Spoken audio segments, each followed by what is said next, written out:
Hello everyone, আসসালামু আলাইকুম। আমি হালিমা চলে আসলাম আলিনচাপ কালেকশন থেকে, ওনার অফ আলিনচাপ কালেকশন। আপনাদের জন্য নিয়ে আসলাম ছোট্ট একটা শর্ট ভিডিও। এটা হবে অরিজিনাল ইন্ডিয়ান বারবেরি হ্যান্ডলুম শাড়ি বলা হয়, বারবেরি সিল্কও বলা হয়, তসর সিল্কও বলা হয়। খুবই সুন্দর একটা শাড়ি। পুরো শাড়িতে দেখেন গোলাপ গোলাপ ফুলের মধ্যে। আমি আপনাদের একটু বাসটা খুলে দেখাই।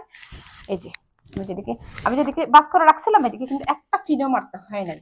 তো আপনারা কোথাও গেলে পিন মারতে হবে, ঘরোয়া কোনো প্রোগ্রাম পড়লে কিন্তু পিন না মারলে সমস্যা হবে না। এই শাড়ির উপরের পাড়টা হবে হালকা কফি কালারের, নিচের পাড় উপরের পাড় একদমই সেম। এটা হবে আমাদের খুব সুন্দর একটা আসলা, খুব সুন্দর টার্সেল দেওয়া আছে। আপনারা দেখেন পুরো শাড়িতে কিন্তু ডিজিটাল প্রিন্টের উপরে জরি সুতার কাজ করা। বর্তমানে খুবই রানিং কতগুলো শাড়ি দেখেন, পুরো শাড়িতে গোলাপ গোলাপ ফুল, এগুলো সবগুলা কিন্তু ডিজিটাল প্রিন্টের উপরে জরি সুতার কাজ। গোলাপ গোলাপ ফুল এগুলো সবগুলো কিন্তু ডিজিটাল প্রিন্ট, সবগুলো ডিজিটাল প্রিন্টের উপরে জরি সুতার কাজ আছে। আপনারা ভালো করে দেখলে বুঝতে পারবেন। তো এই শাড়ি দেখেন পুরো বডিতে কিন্তু সেম কাজটাই হবে। আপনারা আমার পরোটা দেখলে